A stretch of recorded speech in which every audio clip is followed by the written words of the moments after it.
You guys, it's the kid, it's the kid, it's the kid, it's the kid, it's the kid, it's the kid, it's the kid, it's the kid, it's the kid, it's the kid, it's the kid, it's the kid. We're coming in with a much more professional setup. A much more professional setup rather than here. So before we go into your questions, because guys, of course, this is a Q&A. This, of course, is a Q&A. This is where your boy Half to the Hope, Half to the Hope, trying to stay alive, is where I take your lovely questions. Actually, let's put that. There you go. I think that's a bit better. There you go. This is where your boy takes your questions. And so forth. But before we get in there, I feel it is only apt for me to review this Real Madrid match. So as you well know, Real Madrid have restored their 4 points lead at top of La Liga, and I believe that there are now 3 games left. I believe there are now three games left for them to go through, for them to ride, and for them to realize and be real. But there's a couple of things I want to talk about. I want to talk about a few players from Real Madrid, what they've been doing, and we may even address VAR before I get to your questions. First off, I wasn't sold on Mendy. I thought Mendy was a brick. I'll keep it real. I thought Mendy was a full-on brick. I thought the dude was trash. And I said that, how dare you bring this dude to even come close to Marcelo? This is a downgrade on Marcelo. But the way to that, give a guy time, give it time, and let him ride.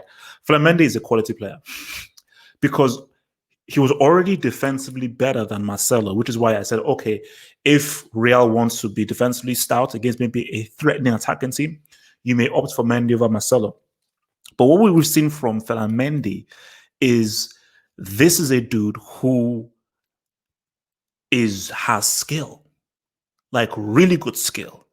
So for me, forget about Andy Robertson. Andy Robertson is nowhere in there. I think right now we now have to have a conversation between Alphonso Davies and Mendy, because I didn't think that this guy had the kind of quality on the ball that he's showing. I mean, this guy, like some of the football that I'm seeing, the skills I'm seeing, the movements I'm seeing, how he's beating guys and so forth. I'm like, no, this guy has some ball skills. So for me, that is the key thing of the left back. Your first port of call for left back is how good you are defensively. Secondly, how good you are defensively. Thirdly, how good you are defensively. Then fourthly, what can you do going forward with the ball? The first thing for left back is how good you are defensively. Marcelo, I've never called Marcelo an amazing left back. Marcelo is just my favorite player. Personally, for me, that's just, so it is a completely biased, subjective thing of my view on Marcelo. But this Mendy guy was quality, and he deserves to be called king of the match, because obviously he won that penalty. But beyond even winning that penalty, the way he ran that channel was superb. Lucas Vazquez isn't a right back, so maybe they were rest. Maybe I think the way they're resting Carvajal, or he was maybe ill or something.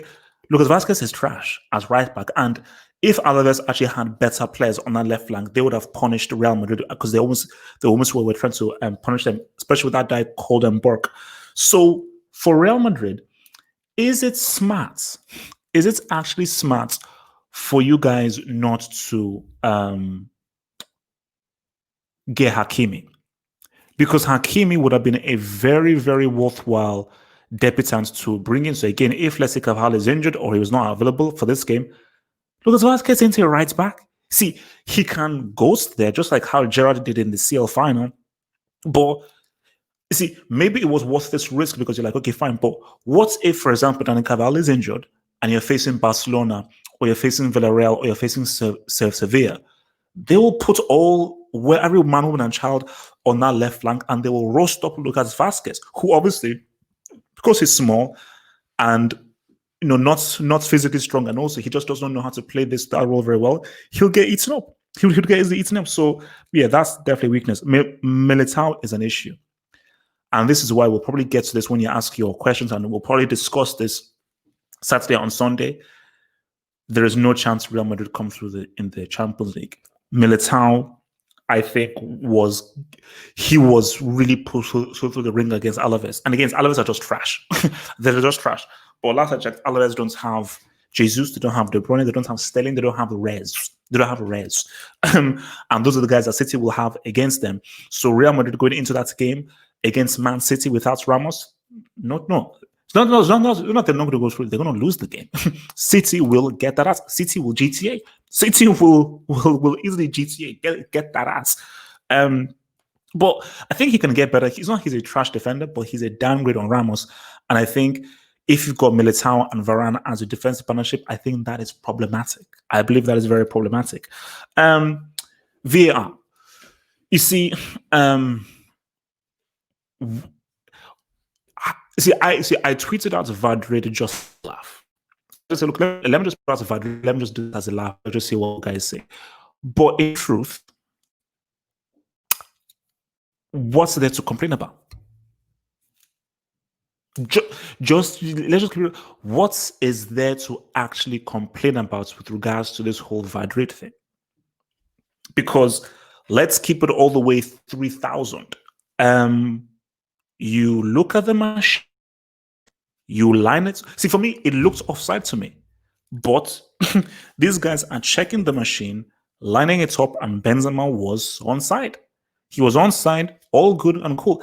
Even if it wasn't given onside for Asensio, Alaves were not interested in scoring. And I think Thibaut Courtois, very slowly and sure, Thibaut Courtois is really showing his worth for the team. So right now, let's even look at this whole La Liga table. This is so much better having a table here. I feel good. All right. So let's share screen. Let's share screen. So hopefully this has been updated. There we go. So 3 games left. 3 games left. So Real Madrid, 80 points. Oh wow, they have the same goal difference. Interesting. Which obviously doesn't matter because it's head-to-head. But 80 points Real Madrid, 76 points Barcelona. So Real Madrid have 3 games more. So all Real Madrid need are really 2 wins. 2 wins and it's bye-bye, baby. Barcelona just have to keep on winning. They have to just keep on winning. So Real Madrid's next game is Granada away. Granada away, then it's Villarreal at home. So you would think that if they beat they just need to win 2 more games, 2 more wins. I don't think they'll beat Villarreal though. Whereas for Barcelona, it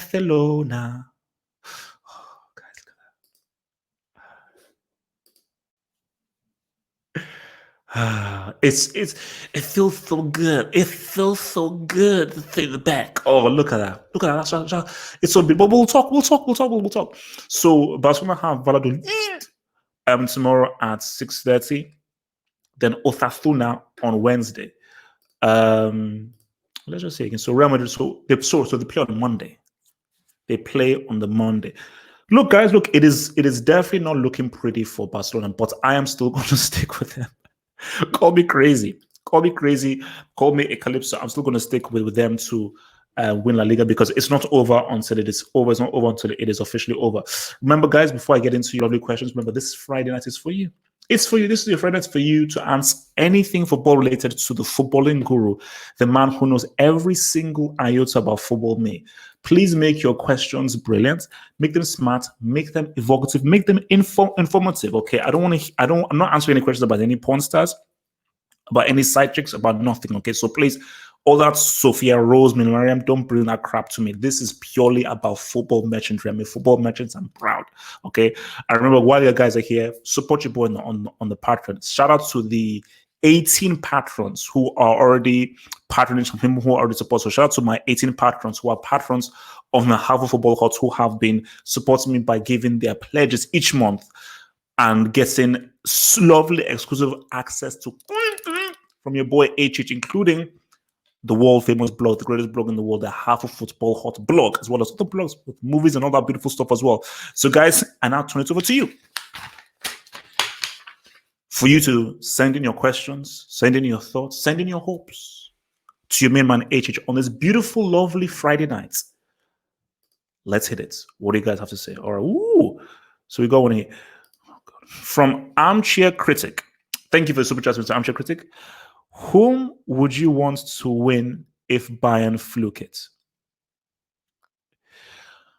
Or who do I know? Well, I have no preference. I have no preference of who I'd want to win the CL.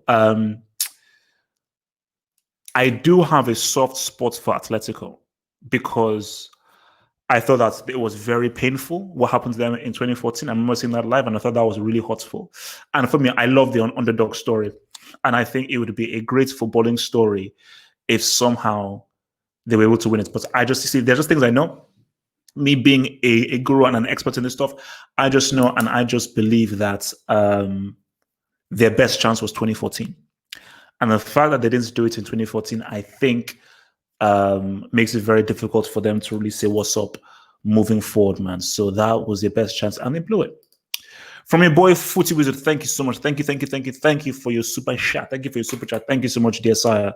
And let me just open up this so I know I don't miss any super chats. Is Zlatan the Dwayne Johnson of football?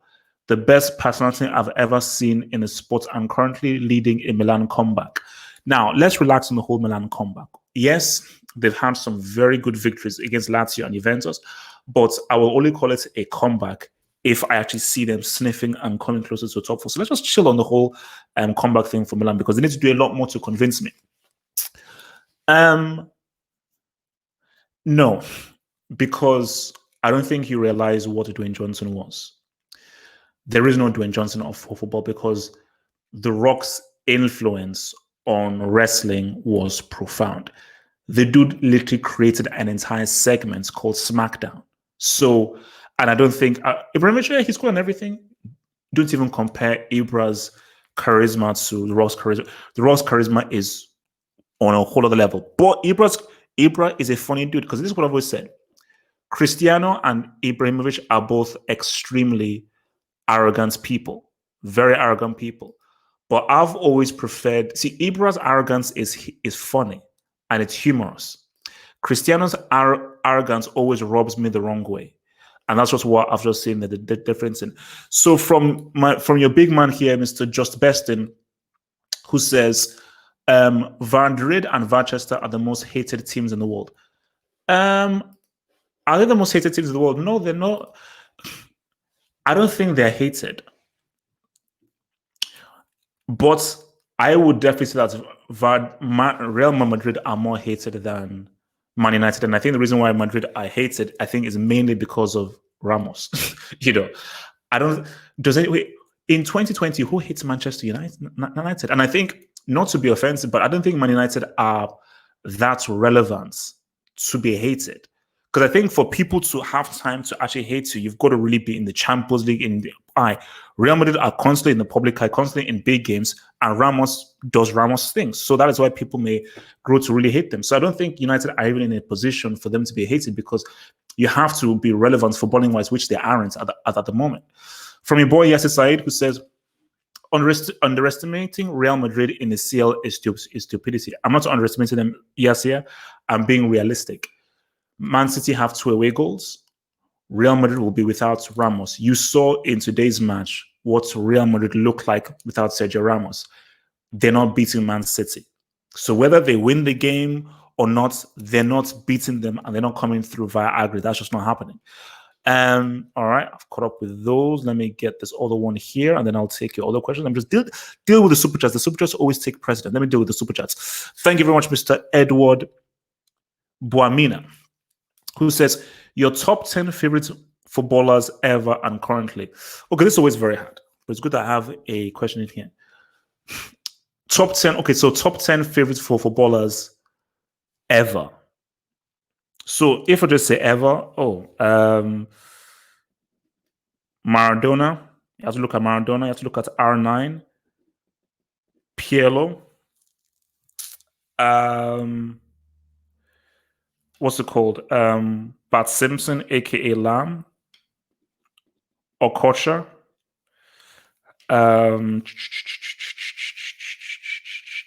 Romario, Dino, of course, Robin. So 1, 2, 3, 4, 5, 6, 7, 8.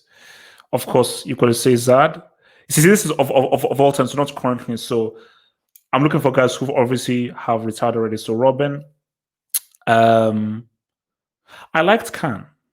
I really liked Oliver Kahn. And okay, who else? How can I forget? One of my favorites, Del Piero. So yeah, so 1, 2, 3, 4, 5, 6, 7, 8, 9, 10. So yeah, so Maradona, R9 Ronaldo, the real Ronaldo, Pirlo, Bart Simpson, Lam, Okocha, Romario, Dino, Robin, Oliver Kahn, and Del Piero. So currently, for this stuff, Marcelo, always see, Zad, Pogba, Kante, let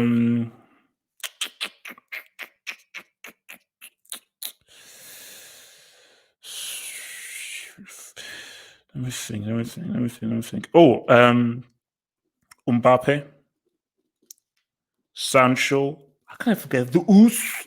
Who was it? So 1, 2, 3, 4, 5, 6, 7.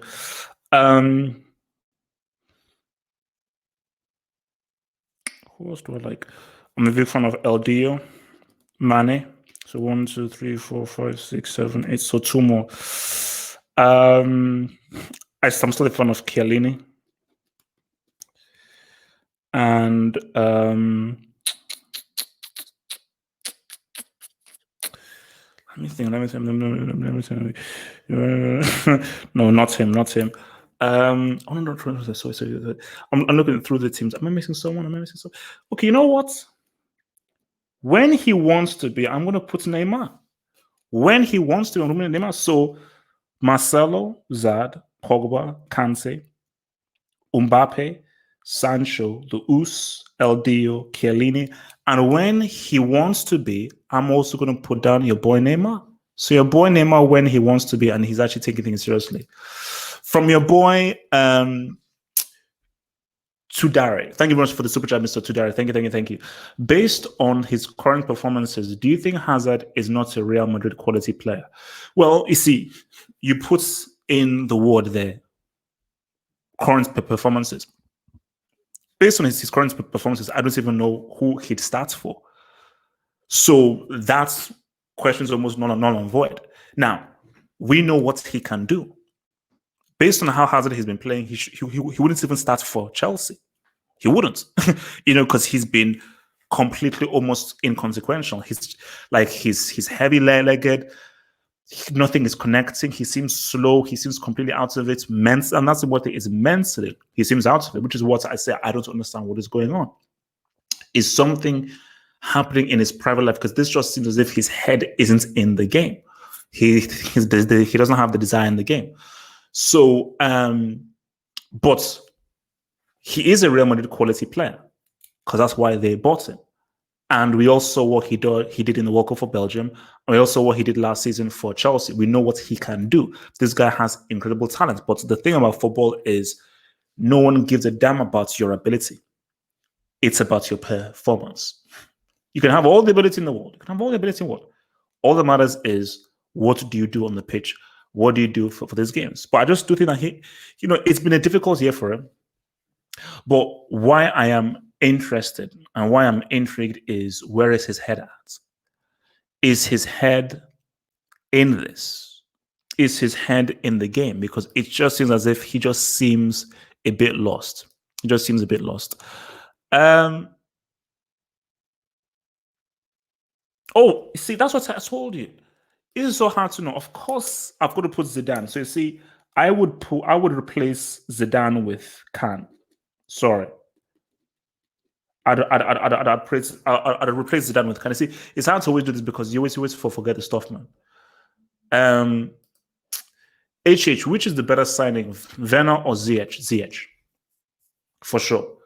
I'm still not fully sold on Timo Werner. I told you I'm not a. Oh, what the heck? I am not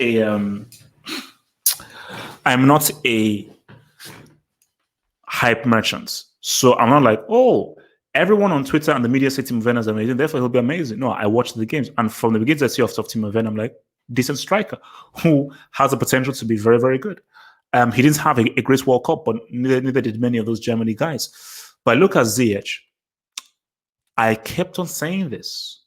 Between Ziyech David Neres, De Ligt, and Frankie de Jong. I thought Ziyech was the best performer during their Champions League run last season. So if anybody I thought would be bought, I thought it would either be Ziyech or it would be De Ligt. I didn't think it would actually be flipping De Jong ahead of Ziyech, because I just think Ziyech is a guy who I can see his quality. And also, you remember, this is a guy who can drift in and out of many different positions on the pitch. You can find him in the center, you can find him on the right, you can find him on the left, and he can be deadly in a multitude of ways. So he is an extremely useful player for Lampard to have. An extremely useful player to Lampard to have. So for me, I am way more excited about what Ziyech can do as opposed to anyone else. All right, let's see. What else are you guys saying, man? Hopefully I've not missed your questions. From the Real Deal, man, thank you for the super chat, Mr. Real Deal. I think people are sleeping on Napoli and Atletico. Napoli have to first go through Barcelona. But I think we sort of talked about this. I think, was it yesterday? Napoli can beat Barcelona 1000%. They are capable of beating Barcelona, and they have a strong chance. Like, I give them like a 40% chance of beating Barcelona, but I don't think they will. You know, I think Barcelona have a 60% chance, 60 to 65% chance of going through. And I just think that Barcelona's individual quality will win them through. Napoli will run them close. It'll be a close, nice tactical game. Napoli will have some interesting counters. But when it just comes to, all right, we now need to just put the ball in the nets, Messi will be a defining factor of running a play that allows Barcelona to score those key goals to pretty much end it as a contest. Because see, Napoli know that they have to score. And nobody's sleeping on Atletico. Remember, Atletico have a clear path to the final. And especially with the way that the draw has been made, you would be foolish to sleep on Atletico. And if PSG, and this is a massive if PSG come through their game and Atletico come through their game, PSG would be stupid to underestimate a two-time Champions League finalist, man.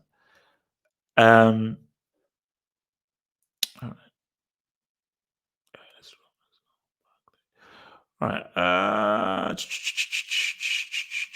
See what those guys say. Okay, I think I've caught up with all those questions in there, man. Did Courtois underachieve at Chelsea? Well, he won the league, didn't he? I believe he won the league. For me, I think Courtois never wanted to stay at Chelsea long term. He never wanted to stay at a long term. I think he was always thinking of making the move. I think because he was always thinking of making the move, Chelsea always felt like a stopgap for him. And I think that, once Real Madrid came calling, was like, this is my what you would say, this is my calling. This is what I want to do. This is the team in which I want to achieve great things with. So I don't even think it's a case of underachieving or anything. I just think he never saw Chelsea as his end game and his long-term thing. I just think he was like, you know what? All right, via Atletico Madrid and everything, I want to... And this is what we discussed before. All top great players, you have to go to either Barcelona or Real Madrid. It's Liverpool isn't where you go to prove yourself. Man United isn't the way to go to prove yourself. Barcelona and Real Madrid will always be bigger clubs than Bayern, Juventus, all these things. The greatest prove themselves to be the greats by playing for Barca and Real Madrid. Look at some of the players who've played for these guys. Some of the best players in history have had to go through the halls of either Barcelona or Real Madrid, specifically in their peak years, to prove themselves. One about City versus Madrid, bro. Like I've already said, I am rolling with Real Madrid in that game. I'm rolling with Man City in that game. Ramos injury, 2 away goals for Man City, and Man City are under a lot more pressure than everyone else. So that's why I'm rooting for them, man. All right. I think I missed one from Just Beston. Okay, let's just see. Did I miss one, Just Beston? Oh, okay. So Just Beston says, "Thank you for the super chat, Just Beston. What would you say if Neymar wins the PSG first? Wins PSG their first Champions League? Oh, I will 100% congratulate him, and that would make Neymar the primero alpha male of football, because if he single-handedly goes to PSG and gives them their very first Champions League, which neither Messi or Cristiano did, I think that puts Neymar in a very, very special category. But again, he will still need the World Cup. But with regards to club football, that would be a huge achievement, because then you now have the treble. He was a major part of the treble, and now has a Champions League with PSG, and he's in now rare company with Cristiano, where you now have a Champions League with two different teams. Something that Messi, I don't think, will ever be able to achieve. From your boy Coach Neros, who says, "Thank you for the super chat, Coach Neros. HH, I'm hyped. Leipzig is the one I wanted, 1000%. The easiest team and the team that everybody wanted to get was Leipzig. Leipzig without Timo Werner are the weakest team. They're the weakest team. Those are the guy that is the team that everybody wanted to get. It was Leipzig, and Atletico should feel. See, don't underestimate anybody, and they're still a very good team. Nagelsmann is still a great coach, but Atletico should feel super confident of saying what's up. They should feel super confident of saying what's up, because these are guys who you should deal with. These are guys who you should be able to deal with. But again, guys, Coach Nance, relax. It is a CL, and in a CL and in football, anything can happen. From Armchair Critic again, thank you for the super chat, Armchair Critic. He says, top 3 club goats: better dribbler, Zad or Neymar? Okay, so I suppose those are 2 different questions then. So, top 3 club goats. What are we saying here? Well, I think you would argue Gerrard for Liverpool, Messi for Barcelona, and because I'm looking at what you won at the club and how long you spent there. Those are 2 things: what you won at the club and how long you spent there. So I might argue Henry and Arsenal, because yes, he left towards the end of his career, but he spent so much of his career at Arsenal, and he established himself as the greatest Premier League player ever, and he also delivered the Invincibles. So yeah, I'll say Henry for Arsenal, Gerrard for Liverpool, delivered them the Champions League, even if they delivered the Premier League, and yeah, Messi for Barcelona. I think that goes without saying, bro. Let's see, are we missing anything?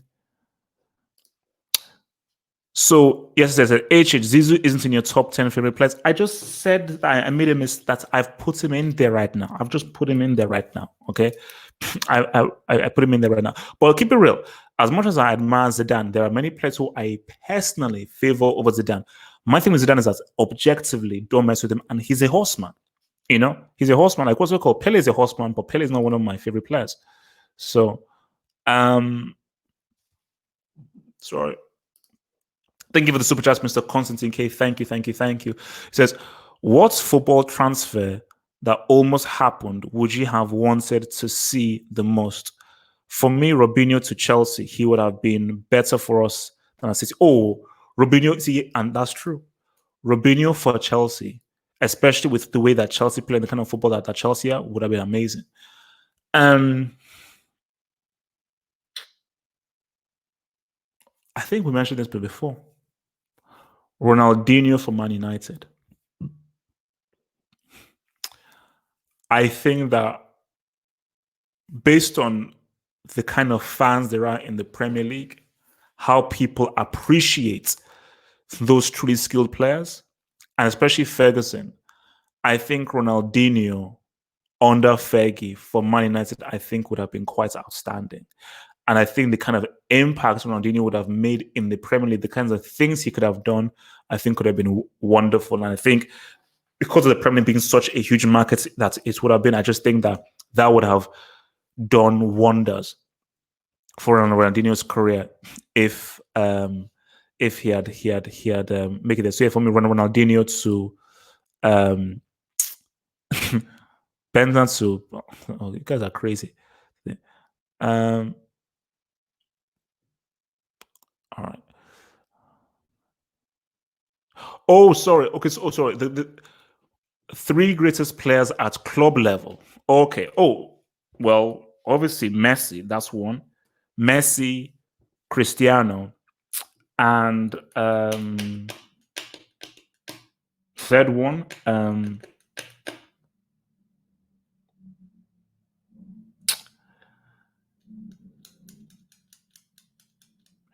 You could make an argument. You could make an argument. This was purely at club level. You could make an argument for Iniesta. So then for me, it's between Iniesta and Xavi because I'm looking at the players that were and how much they won. So maybe Iniesta and Xavi just as a thingy. Maybe I'm going to slide more with Xavi just based on just how profound his impact was and his 2011 CL final performance. Yeah, so I'd say yeah, Xavi, Messi, Cristiano. You know, I think specifically in the club game recently, we've just seen people just sort of reinvent it. You know, so outside of Man United and Chelsea, in the late 2000s, were the top four keepers below world class. So outside of Man United and Chelsea, in the late 2000s, were the top four keepers below world class. So who are the top four keepers then? If you say so, late 2000s. So this is 07, 08, 09, 010. Well, I would argue that if we're including, because Valdez was average, 100% average. Was Casillas around? Casillas was around though. Casillas was so you still had Casillas for Real Madrid. You had Julio Cesar for Inter Milan.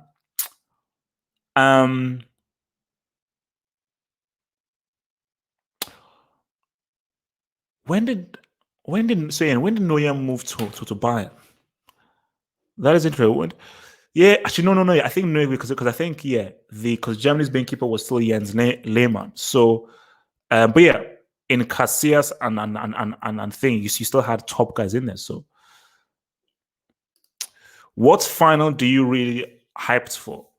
As I told you again, this final is what's happened, and because I've put it out into the ether, I know it's what's happened. But the final I would be hyped for 100% is PSG against Bayern. You know, that is what I want. Again, like I don't really care about Juventus, Barcelona. That's just for you fanboy merchants. But PSG Bayern, I would be hyped for that. That would be that. Like that is the final that I think everyone would say that is the footballing final. But we're not going to get it because I don't know whether Bayern will come through. And maybe when we have a discussion tomorrow night, who's putting money on PSG to beat Atalanta? Atalanta, a free scoring Atalanta. Ichich, who do you think will have more possession if Bayern and Barca are to face each other? I think it would be Barcelona. And I think Bayern will be fine with that because I think Bayern will know that. I think it'll be close. It may be like 55% to 60% or 58% to Barcelona. So it won't be like 70% because, Bayern Munich do have very, very good players. But I don't think Bayern Munich are looking or even worrying about possession because Bayern Munich are like, it's what we do with the ball. And we're going to make the ball walk. I believe when Bayern faced Barcelona in 2013 at the Camp Nou, I believe Barca had way more possession, but they lost what 3-0, 4-0. Possession is the most overrated stat. It's not how long you have the ball, it is what you do with the ball. What do you think about Arsenal? For me, I think that people were overreacting with regards to the state of Arsenal and how sort of bad things were. Because if we look at it now, again, key things to note: Arteta, I don't think, is a long-term solution for Arsenal. And Arsenal are crazy giving what is essentially a rookie the keys to their club, thinking that he can bring them long-term success. And it is very short-sighted to use his success as an assistant to Pep, as thinking that he will be anything like Pep. He was an assistant. If Arsenal lose Aubameyang, it could be problematic. So just think for Arsenal, if they can keep Aubameyang, get him to sign a contract, and they can get Thomas Partey, get a world-class defender, I think Arsenal will be all right. I think they'll be all right. I think, but it is imperative for next season that they keep Aubameyang, they get Thomas Partey, they sign a world-class defender. The young guys can continue to develop. Then I think that they will probably be able to have a better go next season. Because remember now, Arteta will now have a full season. So because Arteta will now have a full season, then maybe that could be a better way for him to release to say what's up. But I don't think Arsenal are in as much trouble as people want them to believe that they are. HH, what is your thoughts about Benzema missing the World Cup? Pissed off, angry, really, really angry. For what is essentially BS. It's essentially BS. That whole investigation thing, and I think even Valbuena said that he doesn't even care. So Valbuena wasn't even pressing charges. So the whole case has sort of been thrown out. Because I remember when I was watching the Benzema documentary, I said, look, it's not a big deal. But the thing about it is Deschamps is very stubborn. And he wants to prove a point. And as I said again, as angry as I am, because I think Benzema in that France team would be amazing to watch. And I think Benzema playing with Pogba, Griezmann, and Mbappe would be freaking amazing to watch. But it's like, what can you say? Deschamps can say, screw you, HH, I won the World Cup. Now what? Now what? What are you going to do? I was like, okay, well, fine. Now you won the World Cup, you prick. But yeah, really angry, man. Really angry. Really, really angry indeed, man. All right. Yeah, I think was already a super chat, bro. All right, let's see. Did I miss anything? All right, so from Just Beston, again, super chat, who says Mu deserves hate for his Pogba and Tony treatments. No, he doesn't. It is his managerial style. It is how he chose to manage. And he does not deserve to be chastised for it. Okay? That's what United fans, he has left. Why do you still have an axe to grind with Mourinho when this dude has left? He's no longer the manager. He's now gone to pastures new. He's gone to live his life. He's gone to be his own man. So why are you worried about this dude, man? Come on, bro. Come on. Leon's beat Juve. I dare Sarri and Cristiano to be knocked out by Leon. I dare him. I dare them to do that. For me, yes, Memphis is coming back. Yes, they 1-0 ahead. Yes, they don't have the power of the away goal. No. I think Juventus will just do a professional job. It may not be exciting. It may not be fun, but I think Juventus will do a very professional, precise job in just getting the job done and moving on. Leon are not beating Juventus, man. No way. It's not happening. No way. HH, why do you rate Mbappe so high? He's a good finisher and uses his speed well, but that's it.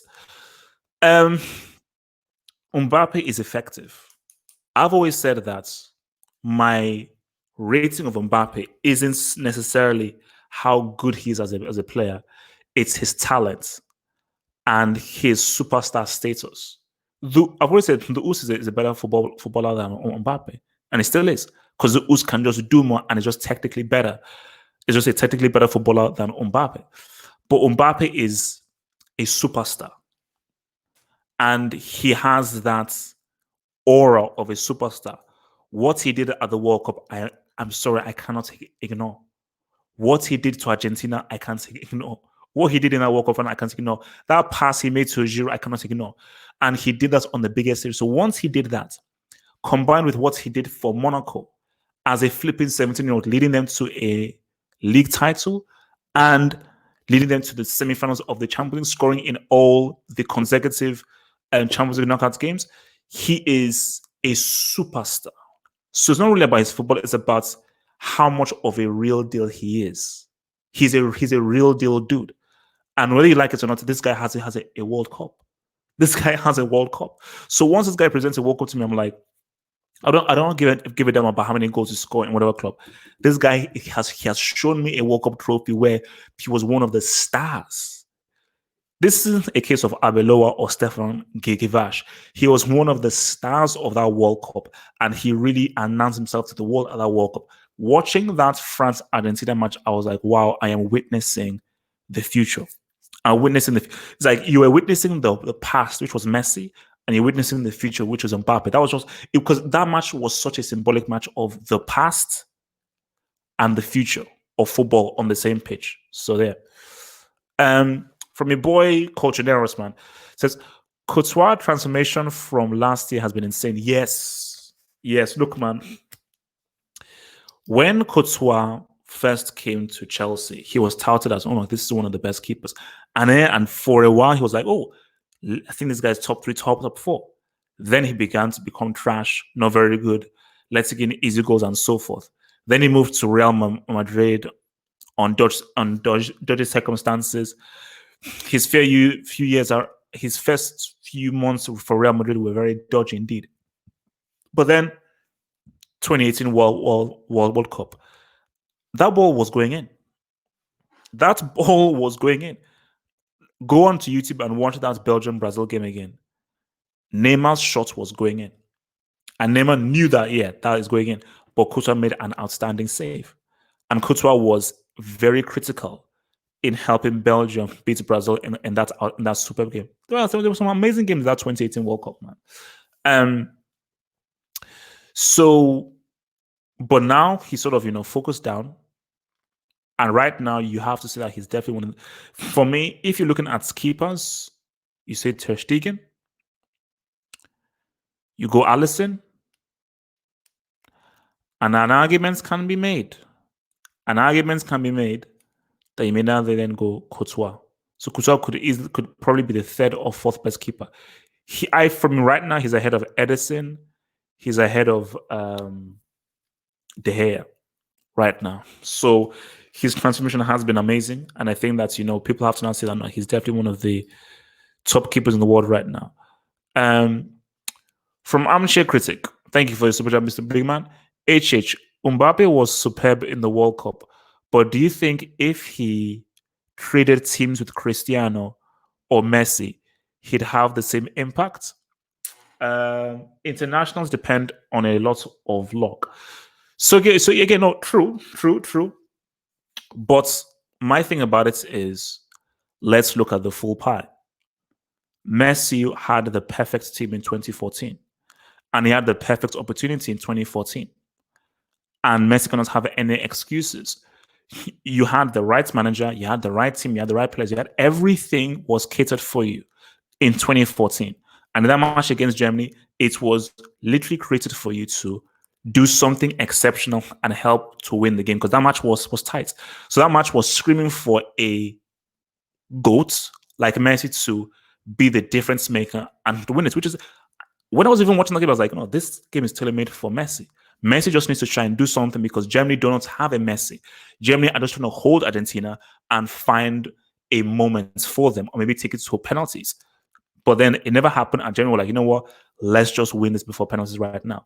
For Cristiano, Portugal were the European winners. So if you're the best team in Europe, and Europe have dominated the World Cup for so long, you obviously have a team strong enough to do something, specifically in that 2018 World Cup. So obviously maybe 06 he was a bit too young and so forth. But in that 2018 World Cup, you were the European champions. So you were the best team in Europe. So as the best team in Europe, I expect you to beat Uruguay, or perform better against Uruguay. So I think that, you Do what you can for your team. Without Mbappe, do France beat Argentina? Probably not. Probably not. Without the presence of Mbappe, does that elevate the confidence of everyone else on that team? Because people say it's not so often about whether Mbappe scored a goal or anything. It was just his very presence. The very presence of Ronaldo in that 98 team elevated everybody, which is why when he had his seizure before the 98 final, it affected the entire team. Because you have to understand the psychology of a football team and the psychology of a dressing room and how it can galvanize people when you have a young superstar. When you're in the pitch and you know that, man, we have one of the best players in the world, especially when he's a young guy who is fearless, that gives you more confidence. It gives you more confidence. And I think because remember, before that Argentina game, France were looking dodgy. They just about to go through the group stage. But that was such a turning point that after that game, with what Mbappe did, the entire team just raised their game. And that is just and which is why I say that Cristiano and Messi haven't had the kind of impact on a World Cup that Mbappe has had, where Mbappe was one of the shining lights of the whole tournament. And that's just the thing, and I always say that the World Cup is the biggest stage. It's the biggest stage because everybody's watching. Everybody's watching. Everybody's watching. So you have to perform. You have to perform on the World Cup because that is the stage that everybody's watching on. Yo, Nippon man, what up, baby? I hope to see you tomorrow, bro. I hope to see you tomorrow on tomorrow's hangout. If Bayern Munich chokes against Chelsea, will Hansi Flick be sacked? No. He will not be. He will not be sacked. Now, people will be angry. It will definitely be shocking, but they have to look at what he did. Under Niko Kovac, Bayern Munich were not winning the Bundesliga. They weren't, and they have performed supremely well. And the players love Hansi Flick. Okay, so if they try to sack him, Lewandowski would be angry. Thomas Muller would be pissed off. Thomas Muller's career resurgence is owed to what Hansi Flick did. So, yeah, it would definitely be. People would definitely be angry. They would definitely try to rush him and actually beat him up, but he won't be sacked. No, he won't be sacked. No way. I think that's just taking things a little bit too far. All right, let's see what guys are saying, man.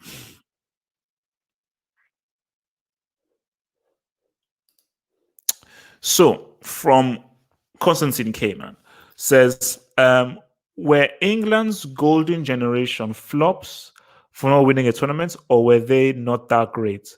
Was Sven the right coach? If not, who would be better? That is an amazing question. I love that question. So, many people dub England's golden generation the golden generation, because you look at what Gerrard did for Liverpool, what Lampard did for Chelsea, Beckham for Man United, Michael Owen, Rio, Terry, Ashley Cole. These were guys who were arguably one of the best players in their teams. Lampard was I think he finished third 1 year in the Ballon d'Or. So it's okay. So did the golden generation, did they flop? 100% they flopped. But then the key part of your question was, and this is what I even talk about to the guys about, were they even that great? How great were Lampard and Gerrard really? David Beckham is the most overrated football player of all time. The only players I rated for England was pretty much their defense. Ashley Cole, Terry Rio, and Joe Cole. Those are the only players who say, okay, these are exceptional talents. Apart from that, Lampard is great for what he did as a goal-scoring midfielder. Lampard, Gerrard, Becks, also Richard Owen as well, but Lampard, Gerrard, Becks, I don't think they were as good as people really made them out to be. I think they were very good domestically, club football, but internationally, I don't think they were that good because, again, you compare that to Spain's golden generation. Or even, I guess, Belgium's golden generation. But even, look at Spain's golden generation. Xavi is arguably one of the best midfielders of a generation. Iniesta, one of the best midfielders of a generation. Busquets, one of the best DMs of his generation. David Villa, one of the most underrated strikers ever. Sergio Ramos, people argue one of the best defenders of his generation. Casillas, one of the best goalkeepers of his generation. Torres, when Torres was doing his thing, was the best 1v1 striker in the world. You can't say that for England. Are you now going to say Lampard was anywhere near Xavi? Are you going to say Gerrard was anywhere near Xavi or Iniesta? So the answer to it's almost like a yes to both the answer to your question, because they were the golden generation, because I don't think England have had players who were as good for their clubs and as effective for their clubs as that grouping. But when I saw them play, and the key thing, and this is the thing my brothers even said to me, that when I saw them play with each other without the international teams, I was like, because the key thing about Spain is Spain was essentially Barcelona with a few Real Madrid guys. So they were already conquering already with a lot of guys that they play with in Spain. Remember, Spain, the Spanish midfield was the Barca midfield. Busquets, Xavi, Iniesta, and maybe Xavi Alonso would slot it in there. So, and then David Villa ended up joining Barcelona. Pedro was obviously from Barcelona. Piqué was there as well. So, Jessica Alba, But I just think that, once, okay, now, Gerrard, you don't have Xabi Alonso next to you. Okay, Lampard, you don't have Mekelele or Essien next to you. Now you now have Gerrard and what's it called? Carrick?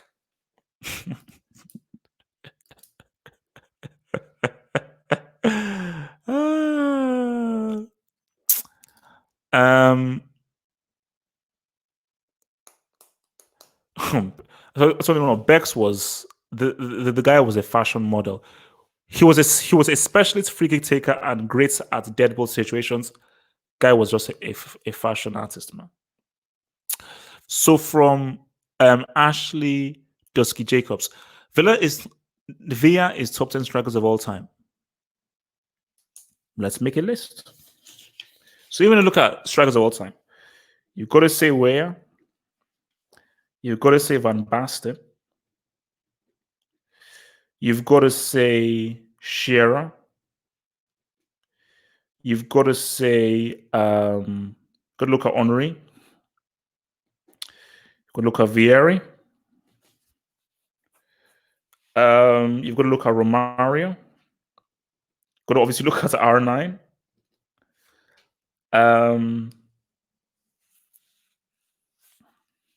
Some would say Inzaghi. You've got to look at Shevchenko. You've got to look at Raul. I mean, their names, man. Who else do you have to look at? I'm missing names, man. No, Del Piero was a number 10. No, I don't think you would. You've got to look at Kluivert. You've got to look at Kluivert, bro. Who else do you have to look at?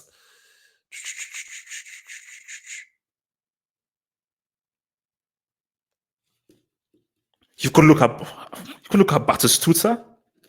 So 1, 2, 3, 4, 5, 6, 7, 8, 9, 10, 11. For me, Villa top 20. Villa doesn't crack top 10. I can't put Villa ahead of Weah, Van Basten, Shearer, Vieri, Romario, R9, Shevchenko, Raul, Kluivert, Batistuta. Can't do it. But see, for me, top 20. You could argue top 20. See, people forget, there are a lot of strikers, man. There are a lot of strikers. You see, for me, Drogba is top 20. Drogba isn't top 10. Drogba, and look, I love Drogba. Drogba, see, for me, I'm being objective. Drogba, you could argue is top 20 or even top 25. Drogba is not top 10. It's not top 10. But that's just me being rude. From Just Beston says, Beckham was robbed of the Ballon d'Or, biggest robbery ever. Just Beston. Now, I get that you're a United fan, and I know that you love your club, Man United, and I think that's a great thing. I think that's a beautiful thing. They love your club, United.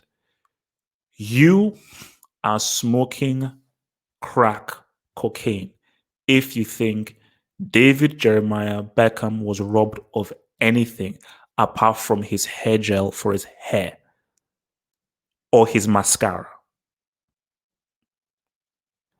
David Beckham winning a Ballon d'Or would bring the sport of football into disrepute. Please. Okay. From your boy Lost Coaching thank you for the super chat. HH, you claim Felix is in the wrong team, but then why can a player like Carrasco, who has a similar playing style and skill level, fit in? Needs time. I think that's true. They are similar, but I do feel that you see, I mean, you may have a point because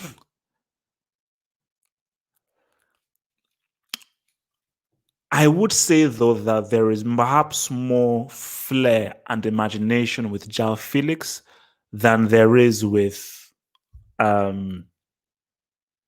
Carrasco. Sorry, yeah, than there is with Carrasco. But I do take your point that give him time. If maybe he's given time, maybe you will be able to see someone who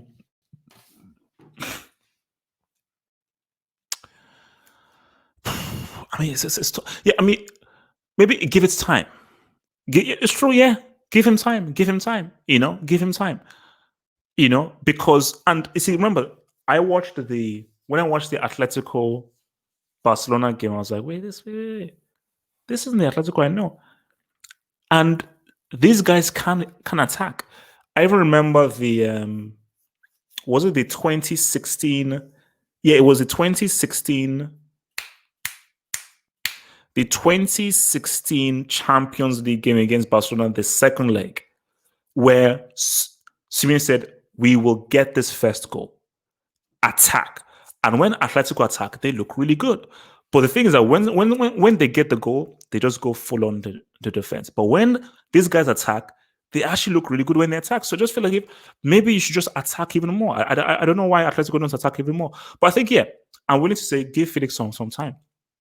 Maybe give him another year or so for them. Let him just try and bide his time and see what he can do. So yeah, I'm willing to do that with him. But I will say that he does have more flair than Carrasco. I think Carrasco is just a technically really good player, but I think Carrasco has the same kind of flair that João Felix has from viewing it. From your boy Amche Critic again. Thank you for super chat, Amche Critic. He says best strikers. Okay, so this is your fit. Best strikers: Pele, Romario, Muller, Puskas, Eusebio, R9. Yep, I forgot about him. Cannibal Suarez, Van Basten, Henry. You see, for me, I don't count Messi as a striker. For me, a false nine is not a striker. When you say striker, it is specifically the role of striker. That's why I didn't even put Cristiano there. Because you could argue, well, Cristiano does sort of play striker, and sort of because you could say that Cristiano, he starts out wide, but then when you actually watch the games, he actually does go into the middle a lot more. But for me, when someone says striker, your role is striker. Then there's a different conversation about false nines, which is maybe new. So I don't think we have enough names, but false nine is a completely different rule. Hence why there's a list for wingers and there's a list for inside forwards. Inside forwards are not wingers. Wingers are not inside forwards. Those are two very different things.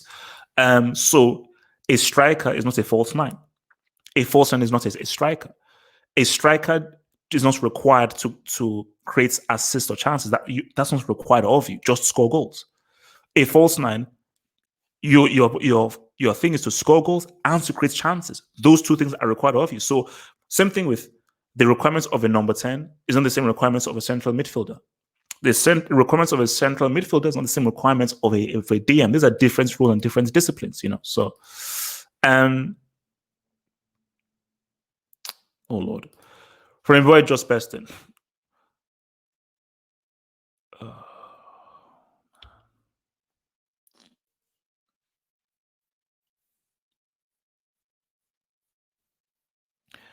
Didn't Owen win a Ballon d'Or? Beckham was always a better player than. Wait, Just Beston. You realize that Beckham does not know how to dribble. That all he knew how to do was just cross the ball and take free kicks. That's it. Just cross and take free kicks. Michael Owen. Did you see what Michael Owen did at the 98 World Cup at 18 years age? Do you know how many clutch goals he scored? Remember, Owen had a serious injury, which derailed his career. Michael Owen was a goal-scoring machine. Beckham is not close to Michael Owen. Michael Owen was a bloody amazing striker. Bro, Beston, come on, bro. What the fuck? From your boy Darkman, thank you for super chat, man. PSG versus Atletico semis will be epic now. Dark, that is what we assume. That's what we assume. That's what we expect.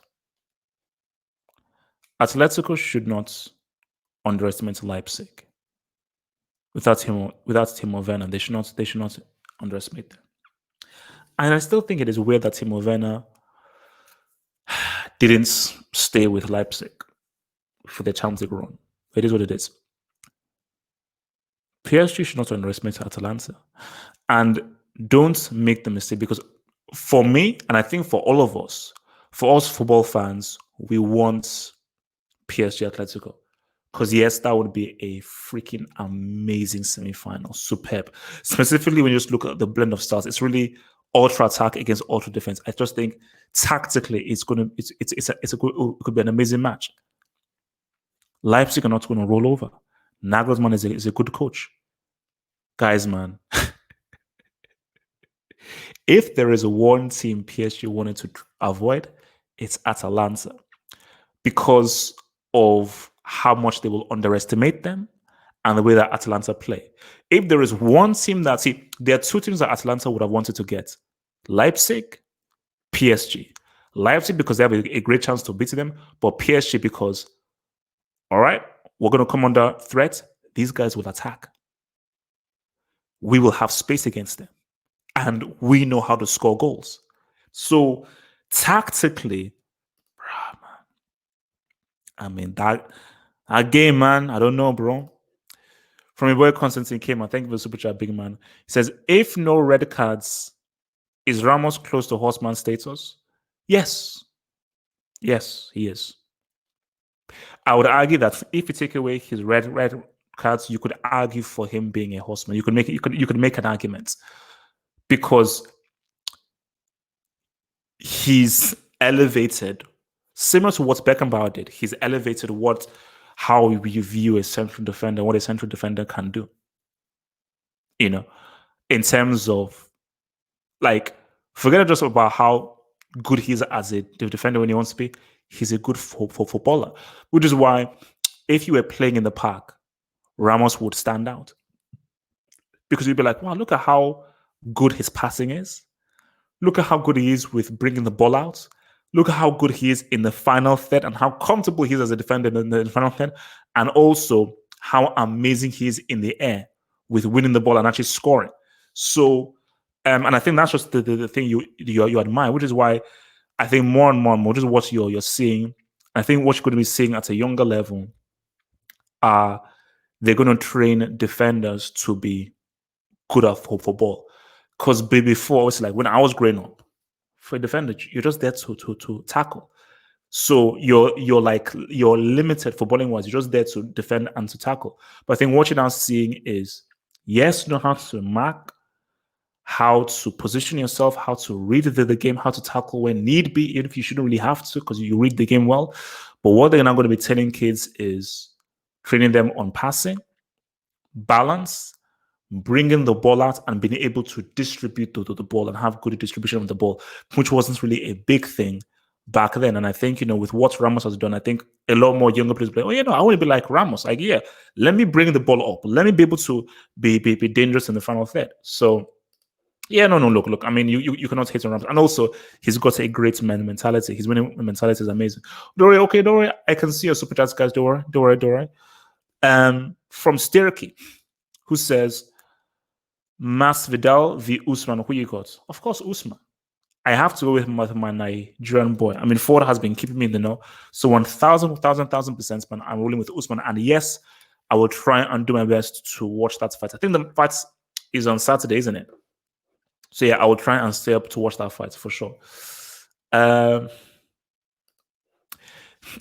do you think Dembele will give Davis a hell of a time if he plays in the quarterfinal. Um, well, as you said again, if he plays, because we don't know whether the US is going to play. I doubt he will play because I think that the US has been out for so long. I doubt that he will play. But if he does play, it will be interesting. But because he's been out for so long, um, it's. I would say Alphonso Davies will win that battle.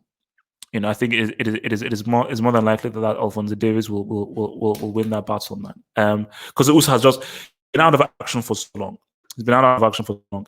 Thoughts of the Europa League draw? Actually, let me even pull up this Europa League draw. Don't worry, guys. I see your super chats, bro. Don't worry. I have them all under control.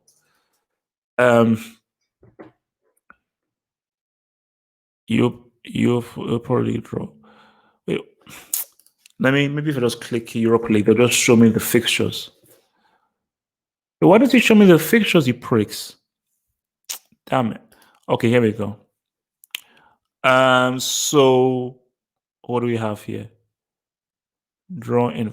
So you have Copenhagen v Istanbul Başakşehir, Wolves v Olympiacos. Okay, so quarterfinals. So Wolfsburg or Shakhtar Donetsk versus Eintracht Frankfurt or FC Basel. Lask, United versus Istanbul Başakşehir and Copenhagen. So they are through. Inter Milan or Getafe versus Rangers or Bayer Leverkusen. Olympiacos or Wolves versus Sevilla or Roma. So in the semis, so if United come through, that means United will face. So we could potentially have a United. We could have a United Wolves semi, United Sevilla semi, or United Roma semi. That's interesting. So yeah, so look, it's so basically, United's real test is going to be when they get into the semi-final. That's going to be their first real test. All right, let's go to the super chat thingy right now. From Just Beston. Wait, did I miss one from him?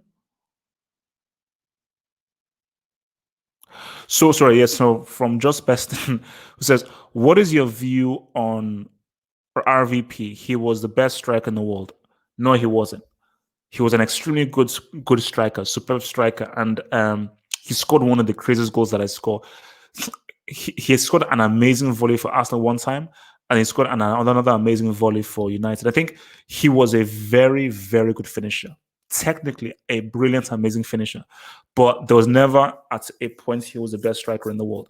And I do think that even if he did win the league for United, and he was amazing there, I do think he underachieved. I think he could have achieved more as a player. But you look at that headed goal that he scored, that was it. That goal he scored against Spain was a crazy goal. If you think about it, and you think about what he had to do to score that goal, that was an absolutely insane freaking goal, man.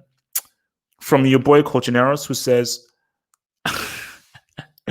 Tammy hat-trick at the Alliance, hashtag fake Drogba. This is what I said. I think this is what me and Ford actually said earlier on during the whole Champions League draw. If Tammy Abraham scores a hat-trick and Ross Barkley scores the fourth goal, Lewandowski's career is finished. So is Hazard's. And that's what I'm saying. their careers are completely finished, and so is Hazard's. So El Cholo, Leipzig is 50-50. He ain't underestimating. Oh, see, and that is good. See, Coach, that is good that he does not underestimate, because if he was to do that, he would be gravely mistaken. If Atletico take that game extremely seriously, they should win. They should win. Because Leipzig with no Timo Werner and Atletico with the kind of players that they have, the options they have. I told you, Marcos Llorente, that's a good find. That's a good find. I just think there's too much quality that Atletico have for them. But Leipzig will say, okay, we don't have to now deal with having to go to their stadium where they're amazing at. This is a neutral stadium. Neutral stadium. This is new for us. The pressure is on Atletico. The pressures on Leipzig have no pressure. Atletico, two-time Champions League finalists, the stronger team, all the pressure will be on them. So Atletico have to take that game very, very seriously indeed, man. Very, very seriously indeed. From yesterday's side, RVP was far better than Aguero. No, he wasn't. You see, my only beef with Aguero is how he flopped in Europe and in the Champions League. What I will say though is Van Persie did more for Holland than Aguero ever did for Argentina. Oh yeah, so I think Aguero only has one goal for Argentina in the World Cup, but what Aguero has done club-wise is really ridiculous. What he did for Atletico Madrid, what he's done for Man City is stupid. Stupid. Like Aguero's goal, just be clear here. Aguero's goal scoring, specifically in the Premier League for Man City, is crazy, amazing. I think he has been a far more lethal, consistent, clutch goal scorer than Van Persie has. RVP or Van Nistelrooy, what is your pick? RVP. I think RVP was a better finisher. Van Nistelrooy was a very good striker, but he was very limited in what he could do. I think Van Persie had more to his repertoire and was a more versatile finisher than he was. And the kinds of goals that Van Persie could score, Van Nistelrooy couldn't score. Whereas Van Persie could score the kind of goals that Van Nistelrooy could score. Nistelrooy just knew what he was good at, and he perfected himself to being good at that particular thing, man. Sorry. From Mo, shout out to Football Hub member Mo. How did he flop in Europe? I think I'm relating to Aguero. Aguero he's flopped in Europe. Based on how good you are, what you've done for Man City, and how people rate you. When City have needed you, where have you been? It was Sterling who showed up in that second leg against Tottenham, and it was you who missed the penalty in the first leg. But in all those games, the Liverpool game, the Monaco game, the Tottenham game, where were you, Aguero? So yeah, you flopped. You flopped for sure. You flopped. You know, can't stand for that.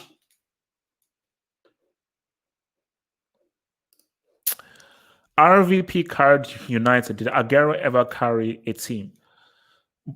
When Ferguson is your manager, nobody is carrying anyone. I'm sorry. He was huge in that thing. He didn't carry United. It's Fergie. It's Fergie. Okay, it's flipping Fergie. As long as Fergie is there, Fergie is always the key ingredients to United's success. It's no one player. Okay, you're not dealing with flipping Raymond Dominic here. Now, even if you want to make that argument, did Van Persie ever have a moment like Aguero did against QPR last day of the season, last kick of the season? One of the biggest moments in football. So, okay, so what I would say is Van Persie scored better goals. Technically, quality-wise, the quality of his goals were better. But consistently, for consistent efficiency, Aguero has just been more efficient, Now, of course, remember, Van Persie has had some injuries and so forth, so that could maybe go into it, man. He has 41 goals in Europe. Okay, cool. Yeah, he has them, but Mo, how many of those have been in crucial games? How many of those have been in semi-finals? How many of those have been in finals? How many of those have been pivotal to helping City win truly big games? When City have needed him the most, forget about group stage games. The Aguero thing is similar to the Lewandowski thing, but Lewandowski can at least say, I scored 4 goals in a semi-final. At least he can say that. Aguero can't even say that. Does Aguero have any goals in a Champions League semi? Let's look at a final. Come on, bro. Your top 5 clutch players of all time in order. Ooh, in order. So let me just think. Clutch.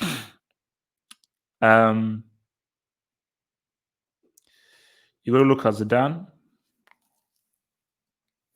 Go look at R9.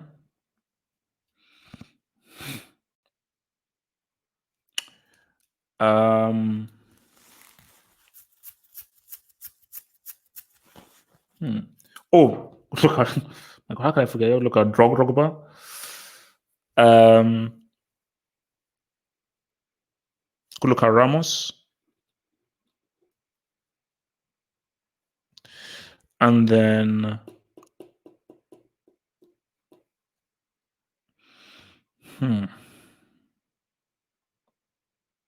I'd argue Cristiano. Yeah, Cristiano. You have to put Cristiano in there. So in order, I would say for 5, I would say Zidane. Then I would say Cristiano, Ramos, R9, Drogba. So yeah, so Zidane 5, Cristiano 4, Ramos 3, R9 2, Drogba 1. And I've said this many times, like Drogba is the most clutch player of all time, and I don't want to hear anything otherwise. Edu, what the heck? What? So, yeah. So from Just Person says that Rooney at 19 was the best young striker I've ever seen. So Just Person, I don't know how old you are. You obviously never saw R9. So because R9 at 19 was insane, which is hence why when he was 21, I believe when R9 was 19, he was playing for Barcelona, not Man United, Barcelona. And at 2021, he was arguably the best striker in the world at 21, based on what he was already done at 19. So again, I don't really know. What do you do? Gerard, what? Gerard? What the heck? Gerard? Gerard?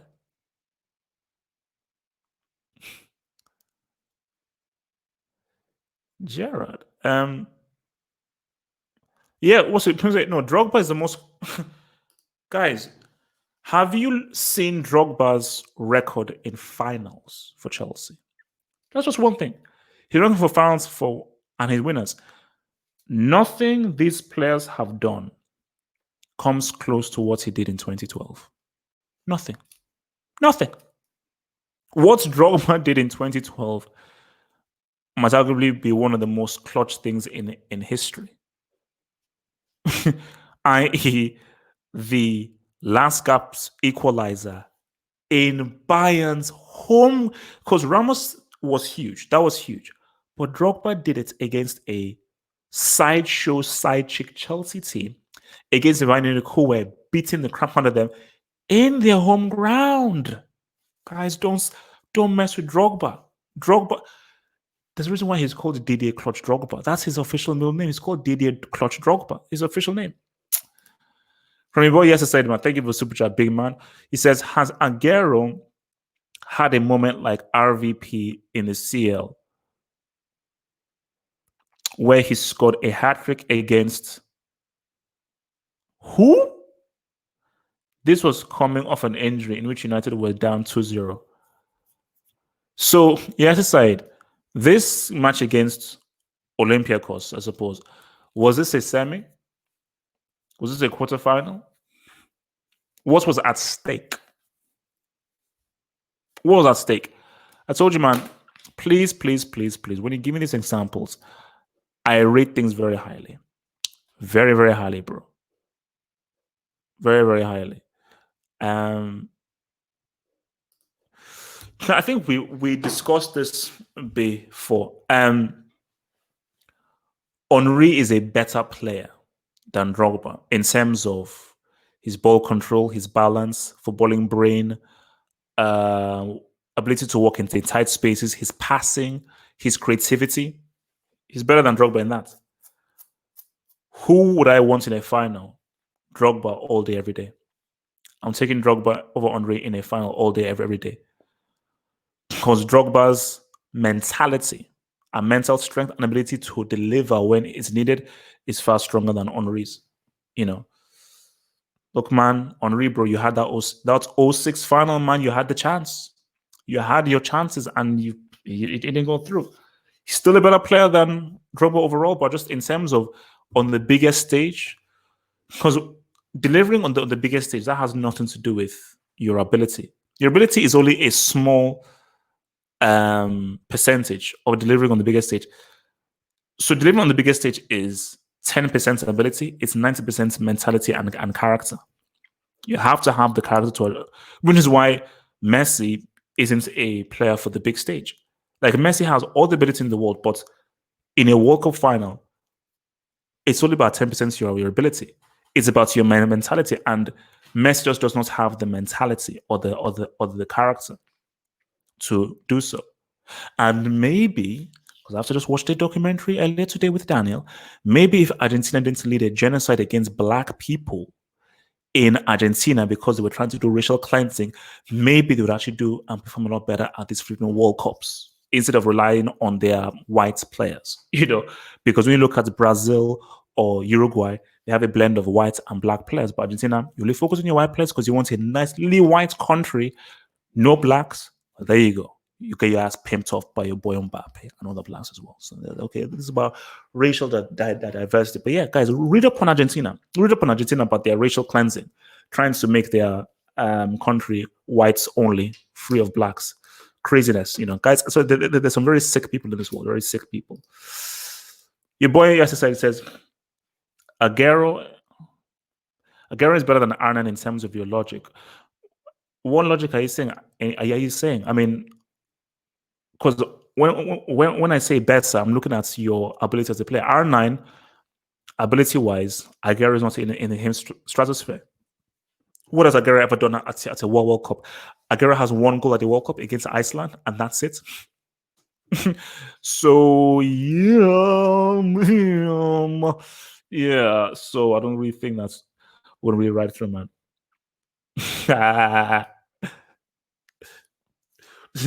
Brazil tried to do it, yeah.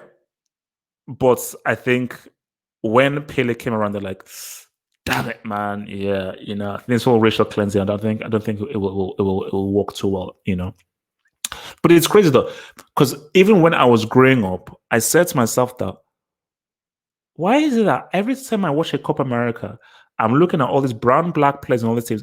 Argentina is the only team that only has white players. How can you be in the middle of flipping South America and I'm seeing these complete white dudes in this South American team? It makes no sense. Then when you now dig deeper, you're like, no, there was a concerted effort for them to ensure that that no blacks existed in their country.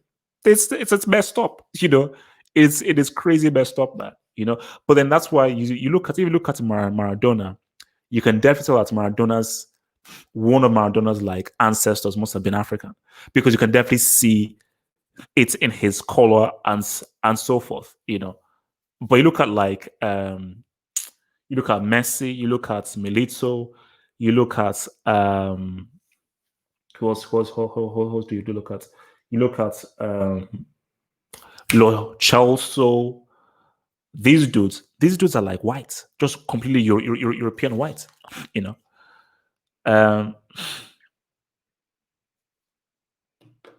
So it's crazy, man. It's crazy.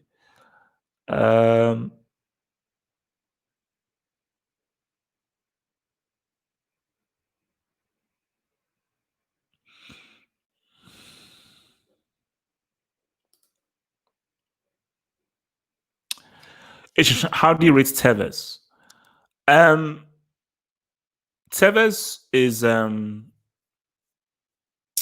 quality player, and the reason why I love Tevez was the guy was a fighter. I think I forgot what one player said. One player who played for Tevez said that Tevez was the best striker he'd ever seen in terms of pressing. This guy walked like mad, and the way I love Tevez, that the guy was just a dog, man. The guy was a thugged out dog, man, and scored a crazy goal against Mexico. World Cup knockout thing. So no, I was a big fan. Apart from just being an amazingly talented player, I think that the guy was just quality. The guy just worked hard. Worked hard. If you look at Messi, does Messi look like a Latino to you? Messi is Caucasian. Lo Celso is Caucasian. Like Messi is Caucasian. Yeah, He's come from Argentina. He grew up, he lives in Argentina, but he's Caucasian. Same thing with if you look at a like Charlize Theron. Yeah, Charlize Theron may be from South Africa, but she's ethnically, ethnically Caucasian. You know, Pogba may call himself French, live in France and so forth, but Pogba is ethnically West African. So I'm talking about where they're ethnically from. So most of Argentina, ethnically, they're European. And that's what I'm trying to say. They're ethnically European. Um,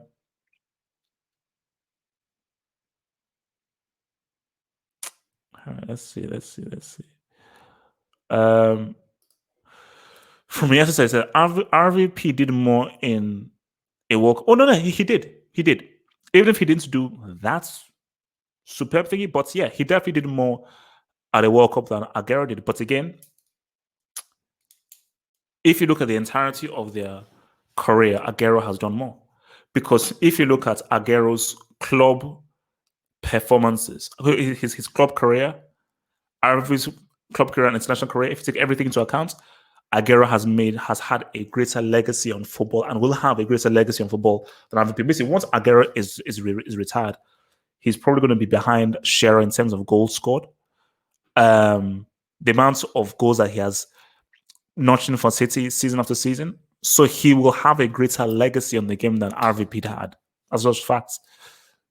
And won more trophies as well. From your boy Coach Naros, who says, HH, do you really watch the CL matches muted? So you don't even listen to the CL anthem? I get goosebumps before the match just from here. Now, you see, the key thing here is I do watch matches muted, but Champions League, wait, are you crazy? No, 1000%. I always see, I always listen to the CL anthem. That is needed because we're champions. And whenever they do the panic thing, so I always do that. But the commentary is mostly trash. That's the thing. If I could choose Arabic commentary, I wish I could. Allah. I wish I could because Arabic commentary is the most dramatic and best commentary, hands down. But I can't. And some of the commentary is trash. And the thing is, as well, is that you get to focus without any prejudice on the game, without the commentary like sort of like getting to your head and sort of like veering you into other avenues. So that is why I like, just sort of focusing myself by putting it on mute. But then again, you see, for like something like the Champions League, I may actually put on the commentary, but for most games, I watch it on mute because it makes me concentrate a lot more. It makes me concentrate a lot more. All right, let's just see. Let's get it.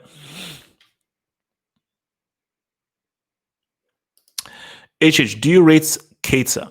Now, by Keita, I'm assuming you mean Naby Keita. So if you say Naby Keita, I think Naby Keita is still a quality player, and I think that they should definitely still have faith in him because you can see a really good player there. And sometimes, things don't fit. Sometimes it takes time. Sometimes, someone just needs to really learn the plies of the trade and so forth. But I think eventually, certain dudes can come good. Eventually, certain dudes can definitely come good, man. So I still rate him, and Liverpool should still keep faith within him, and they just need to just figure out how they can fit him into the team in order for him to be effective. So from Just Beston, who says, is United's 99 the best treble team of all time? Degree of difficulty? No. Best treble team is now you can say that they had the hardest path. You can say that, but in terms of the best team, it's the Barcelona team because the way in which they beat every team they faced was incredible. So they destroyed everyone in their path far more emphatically than any other treble team. So I have to say that for them, they're the best treble team for so long. But United had a tougher path based on the teams that they faced. From Buddha Subs, thank you for the super chat. He says Drogba missed a penalty in a 2012 AFCON final. Okay. As I always said, Drogba's Ivory Coast international career has never been as good as his other career, but at the same time, that still doesn't take away the fact of the matter that he is what you want to call that? Because it doesn't take away the fact of the matter that what he's done for Chelsea makes him the most clutch player of all time. From uh from Najim T. KHH, do you rate Wayne Kenoff from Swansea City? I don't think I've heard of a Wayne Kenoff. Let me see whether the name.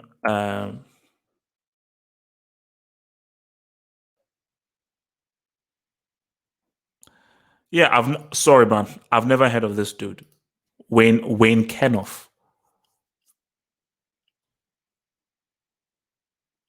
Yeah, I've not really heard of the dude before. Wayne Kenoff. No, I've not. Unfortunately, I've not heard of this dude called Mr. Wayne Kenoff, man. All right.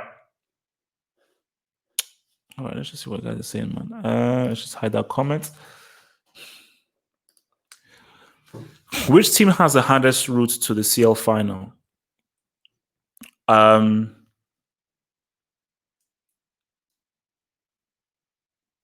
Man City. Man City have to play a second leg against Real Madrid, who might be the next La Liga champions. If they win that, they then have to face most likely Juventus. If they win that, they then have to most likely face either Barcelona or Bayern Munich. And if they win that, most likely they may have to face either Atletico or PSG. That is a crazy, crazy path. That is a crazy, crazy, crazy path. And I'm not sure whether they make it. so keep it real. I'm not sure whether they actually make it. That's a crazy, crazy path, man. That's a crazy, crazy path. That's a crazy, crazy path. My boy Coach Nurseman, thank you for the super chat. Big man says, I missed the CL on ITV1. BT can go suck on one. I don't. The reason why I don't is ITV had adverts. Remember that? They had adverts. That's the key thing, because I think BT Sports also have adverts. But I think the key thing about BT Sports is they have a great app. Really great usable app. The analysis is better. The analyst that they have in BT Sports is better, and also the whole multicasting is good. So just the way that BT have it handled with their online apps, how you can watch it on TV, how you can watch numerous matches at the same time. I don't no. I don't miss it, man. I don't miss it. This is a bit rude. Why would you be so rude to me? Why would you be so rude to me? Some very strange, weird people in this world, guys. Some very strange, weird people in this world. Who is Musa Barrow? Who the heck is Musa Barrow? Musa Barrow. So who does he play for? Oh, so he plays for Atalanta? Do you know, I knew that the name... Oh, sorry, he plays for Bologna on loan from Atalanta. Do you know why the name sounds familiar? Because on Become a Legend, I play for Atalanta. And I'm like, who is this Musa Barrow that just keeps on coming on? That's how I know him. But yeah, I don't really know. I've not really seen much of him, bro. I've not really seen much of him.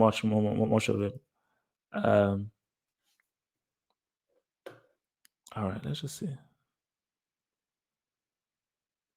Is it no? I mean, look, man. I mean, You know what I hope for, and I know that this will never happen.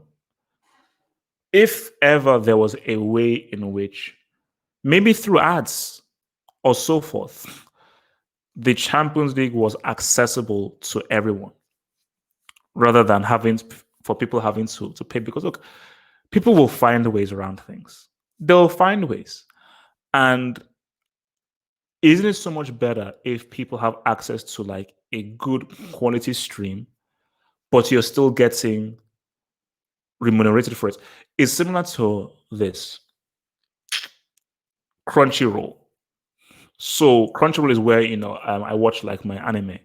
So you can either, if you don't pay for Crunchyroll, um, you have to view ads, which is flipping annoying because those ads, because there are about 3,000 ads every single time.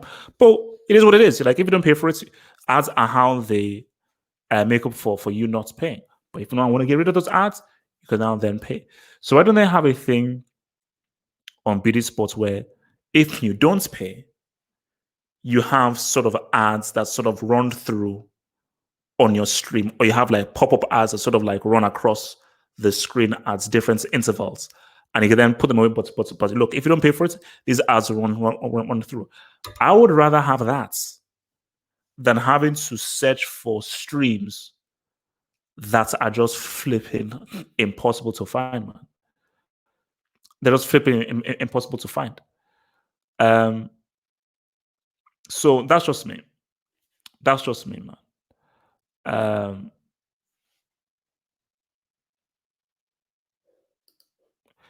Colchoneros, you have been sleeping. You've been sleeping. They've changed it up. You see, before you had to be a BT member. Now you can now do a month-to-month basis. So Colchoneros, hold on to your money. Come August 1st, just pay £25. So what they now do that, even if you're not a BT customer, you just go to, I think you go to the BT site, set up like a BT account or whatsoever, and you can now have a month pass. And the 1 month pass is £25. So that is pretty much what I use, which is the 1 month pass for £25 for BT Sports. Because again, look, I have to pay that because again, Champions League is one of my main things that I watch and I do post matches on. So that is an expense that I just have to have. But yeah, for someone like you, man, bro, like that makes sense. And see, because they only began doing this, I think, like in March or February. And I always said, look, guys, BT, not everybody uses BT as your internet service. And for even in the area that I live in, I can't gain access to the BT internet service. I'm like, bro, like for guys who don't have access to your service, give us a chance to at least be able to access your BT Sports. So yeah, that's what I do. I do the monthly pass, man. So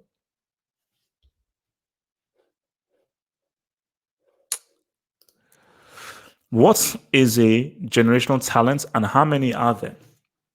Well, it's hard to say how many there are, but a generational talent is a player who. So now, first of all, you have to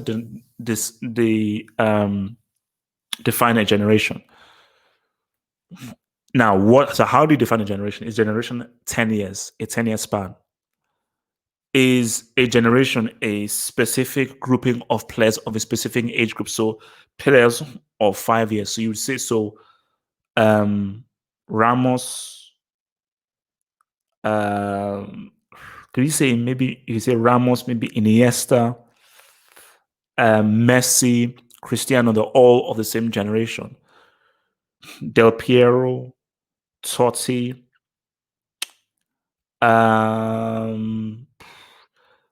Oliver Bierhoff, Khan, they're of a specific generation. So generation are players who you came up with and you grew up with at the same time. So when you say this guy's a generational talent, is of this period in time, maybe 5 years, 10 years, some of you're the best of this era, of different eras.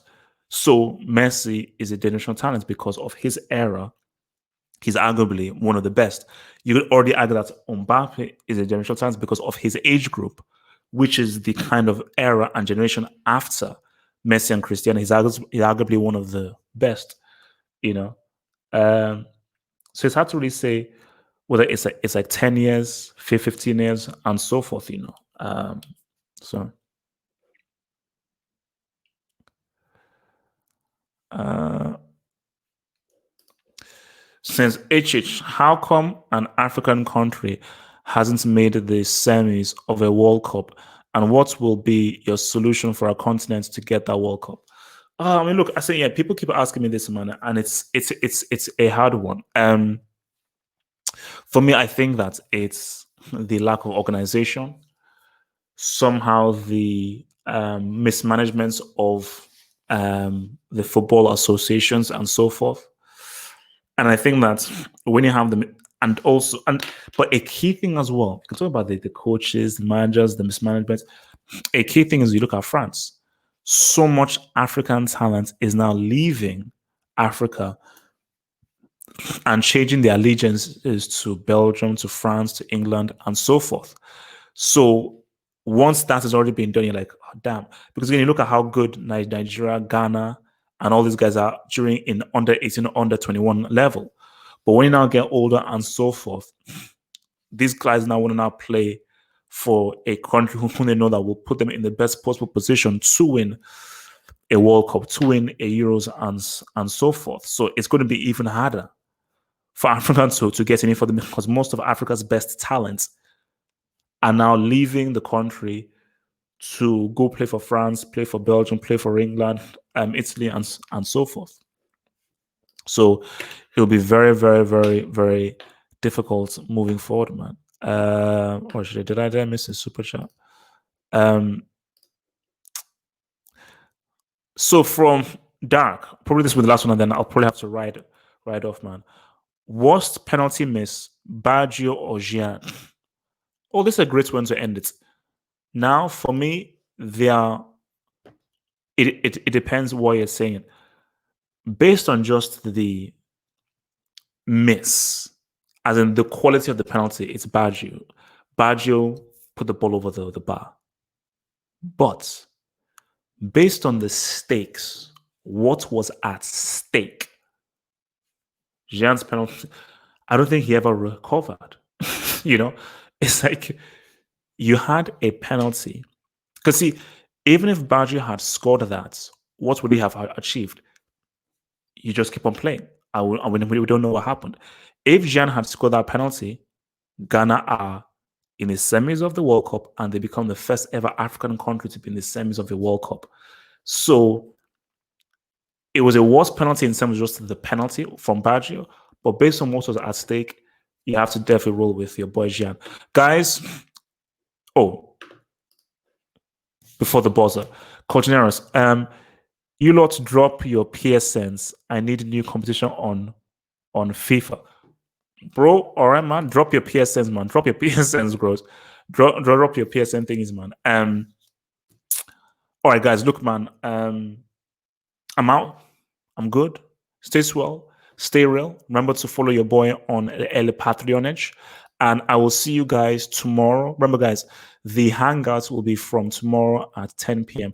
Now, the timing may change because there may be a match that may be later, but check the timings and follow me on Twitter when I will tweet out when the whole thing will be. But I will see you tomorrow on the Hangouts where we'll be able to dissect the beautiful things of what has happened on the Champions League draw. And remember, the Sunday Hangouts is going to be open as well. So you have two opportunities to be in the Hangouts, either on Saturday or on Sunday.